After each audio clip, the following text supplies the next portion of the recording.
To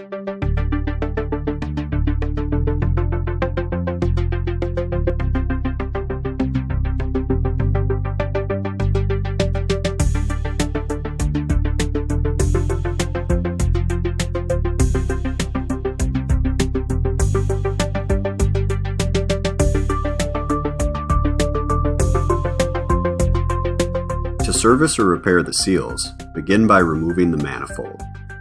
The manifold can be removed using an 8mm Allen wrench to remove the 2 hex socket head screws. To create separation between the manifold and crankcase, rotate the crankshaft until there is a gap between the manifold and crankcase. Once separation has been made, use 2 flat-tip screwdrivers to pry manifold away from the crankcase. While supporting the weight of the manifold, use a rubber hammer to completely remove manifold from crankcase. Place manifold on flat surface with low-pressure seals facing up. Place a flat-tip screwdriver under the low-pressure seal and pry upward to remove. Be careful not to scratch the inner diameter surface of the seal case where the low-pressure seals are located. Inspect the inside of the low-pressure seal for wear or damage. Using a 1/2-inch seal case tool or T-wrench, remove the seal case.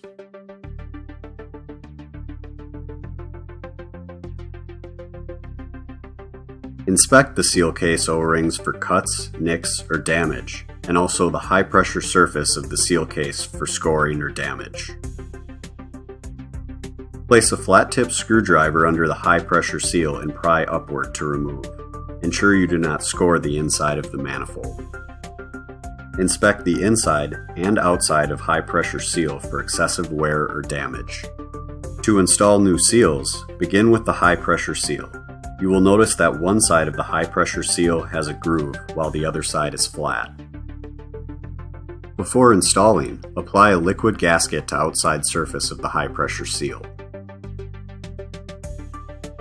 With the flat side facing up, press the high-pressure seal into place. Before installing the seal case, you must first replace the O-ring included in your seal kit. Using a small screwdriver or pick, reach under the O-ring and remove from the groove, then slide off the seal case. Replace with the new O-ring included in the seal kit. Before reinstalling, apply liquid gasket to the O-ring on the seal case. Install seal case with the O-ring down into the manifold, and thread into manifold. Using your seal case tool or T-wrench, torque to specification. Next, install the low-pressure seal. The low-pressure seal contains a spring on one side. Install with the spring side facing down and press into place. Before reinstalling the manifold, be sure to replace the plunger retainer O-ring included in the seal kit. To access the O-ring, start by removing the nylon oil pan. Remove the 2-piece seal retainer with wick. If replacing the wick, the retainer can be pulled apart by hand.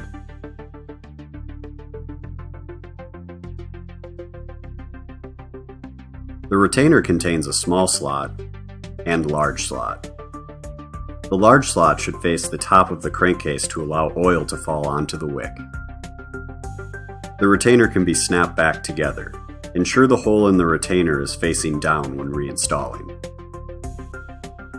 Using a 12mm wrench, loosen the plunger retainer. Before completely removing, stop and push the plunger toward the drive end to break loose from the retainer. Next, completely remove the plunger retainer. The plunger retainer contains an O-ring, backup ring, and copper gasket. Inspect the O-ring, backup ring, and copper gasket for cuts, nicks, or damage. Remove the ceramic plunger and inspect for cracks or scoring on the surface. Remove the keyhole washer and barrier slinger located behind the plunger. Both parts serve as a barrier to prevent water from entering the crankcase. To reassemble, install the barrier slinger with the dish side facing away from the crankcase. Next, install the keyhole washer. The slot can face in any direction. Before reinstalling the plunger retainer, change the O-ring included in the kit. Using a small screwdriver or pick, remove the backup ring, followed by the O-ring.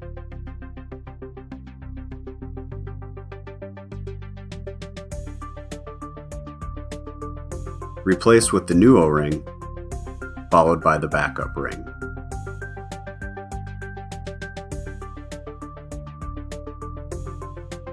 Add a lubricant before reinstalling.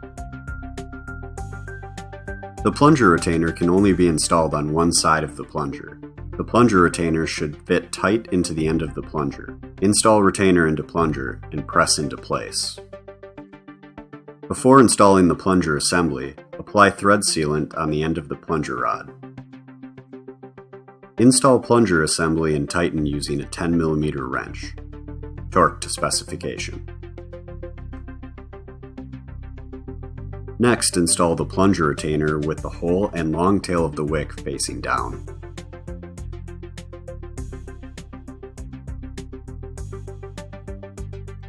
The oil pan has two tabs that rest in the crankcase. With the tabs sitting inside of the oil pan, press into place. Before reinstalling the manifold, rotate the crankshaft so the outside two plungers are even at the furthest distance from the crankcase. Install the manifold by hand, ensuring even alignment. Finish installing using a rubber hammer to ensure manifold is flush to crankcase surface. Reinstall the two hex socket head screws.